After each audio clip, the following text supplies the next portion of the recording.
Hi, it's me, Alexis, Dolly Mama. Day 16, quarantine. Quiet, early morning. The sun is coming in my room. There's a cat on my bed.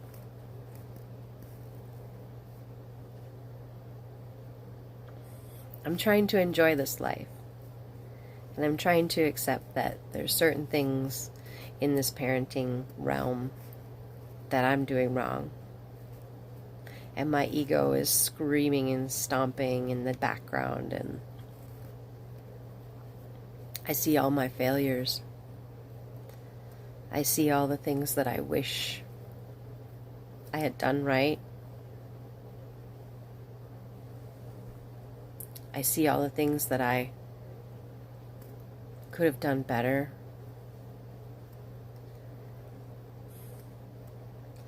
I know my heart was in it to raise my children as loving as I possibly could.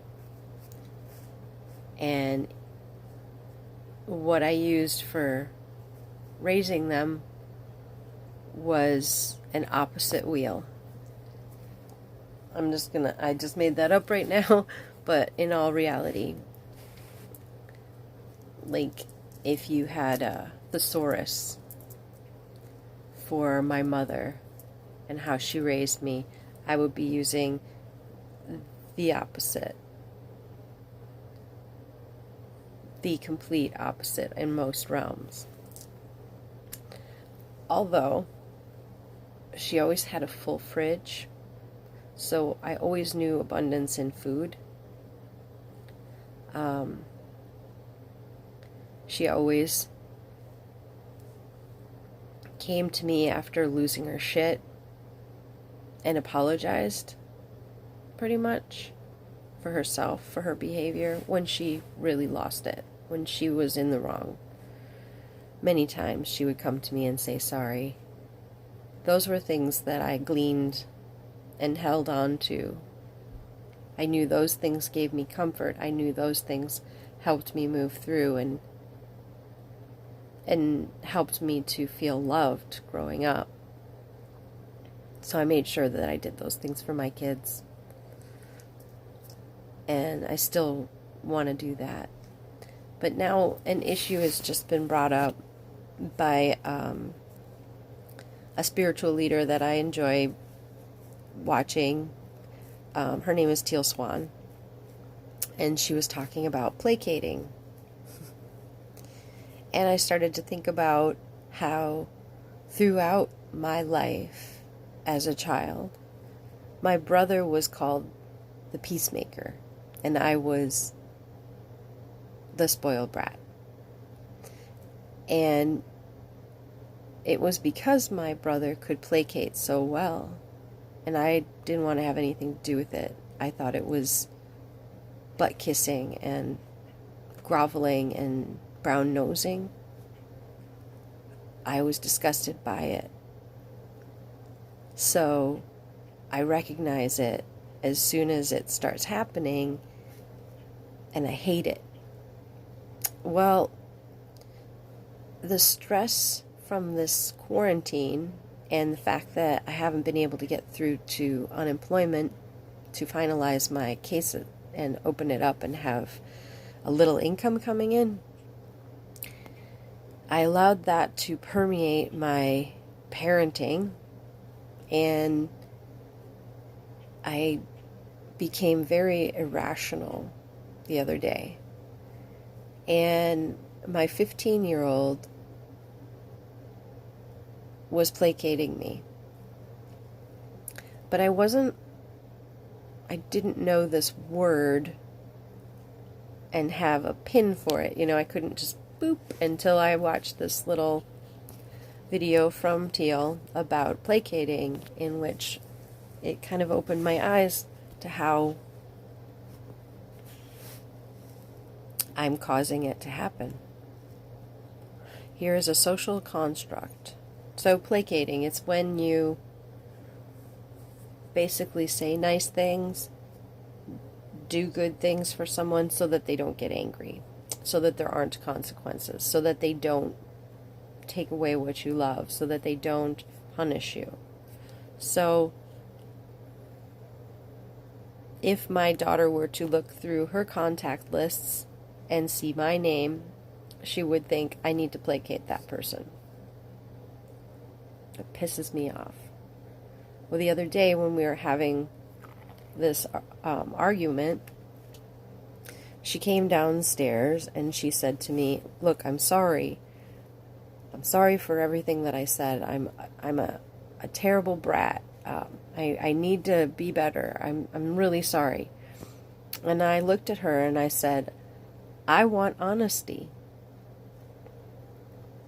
I don't want to hear that stuff. And I think she was at a loss for what to do next. She didn't know what to do. Like, that was her last move. That was all she knew. And now, like 2 days later, and having my eyes open up and see what placating is, I see that that's what she was trying to do. That was a move she was trying to make. I don't know if she thought it worked.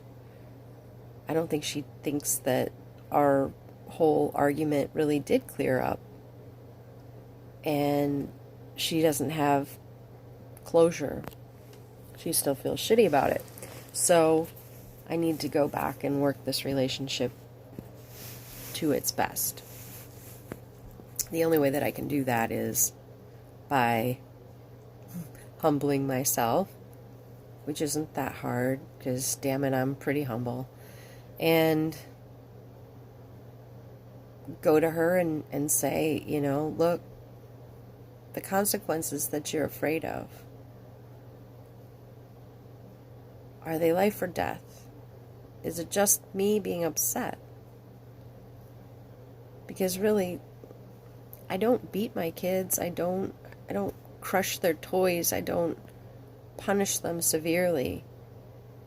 And the only thing I can think of is like taking away the internet, and I think I forced her to apologize by threatening like the ultimate, which would be, okay, you're unhappy here. You only have a dad. If you're not happy here, then you have to be with your other guardian. And I think that she felt like that consequence was just too severe. She would do anything to avoid it. So her hand was forced. Force is never going to get her to really, truly, completely agree with me. In fact, she's just going to continue to see me as an enemy, I think. Or an adversary. And that sucks. What have I created? Being a parent to a teen is like really difficult. Being a parent to a teen who is extrasensory, or if you want to call it ADHD, she's got geniuses in things that people in school don't, and then a knack to figure out stuff. Most people can't. But then just the simple stuff is a quiz to her. It's an enigma. She doesn't get it. And for me to be angry with her or frustrated with her because she doesn't get it isn't fair. Being a parent to a teen, one you love and one that you want to nurture and make sure that they're going to make it, is a difficult job, especially when you've been a teen who was refrained from all joys and normal teen stuff. You know, I was raised by a helicopter parent, and I don't want to be a helicopter parent, but then I have to be one right now during this illness, or, you know, this COVID threat. Is a really hard time to be living in. So, today my challenge is to work with my teen and try to help her not placate me, help her to be honest, because I don't want her to move into the future feeling that she needs to placate her mate.